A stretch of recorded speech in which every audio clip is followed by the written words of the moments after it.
হ্যাঁ, একদম ঠিকই শুনেছো বন্ধুরা, মা আজকে বানালো পাকা কাঁঠালের বড়া। তো বড়া বানানোর জন্য দেখো এখানে নিয়ে নিয়েছে ময়দা, দুধ, সুজি, চিনি আর লবণ।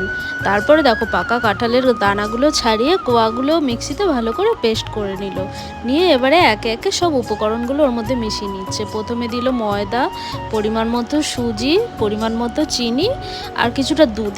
এতে যেহেতু জল দিচ্ছে না তাই জলের পরিবর্তে দুধ দিল, আর দিল সামান্য একটু লবণ দিয়ে ভালো করে মেখে নিয়ে মাখাটা 10-15 মিনিটের জন্য রেখে দিয়ে তারপরে দেখো তেল গরম হয়ে গেলে আস্তে আস্তে বড়ার আকারে ভেজে নিল পাকা কাঁঠালের বড়া। তো আমাদের বাড়িতে কিন্তু এই বড়াটা এই প্রথমবারই হলো। গরম গরম মুচমুচে বড়াটা খেতে জাস্ট অসাধারণ লেগেছে।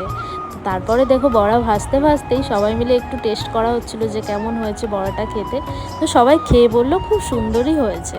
তো তোমরা কে কে কাঁঠালের বড়া খেয়েছো অবশ্যই কমেন্ট করে জানিও।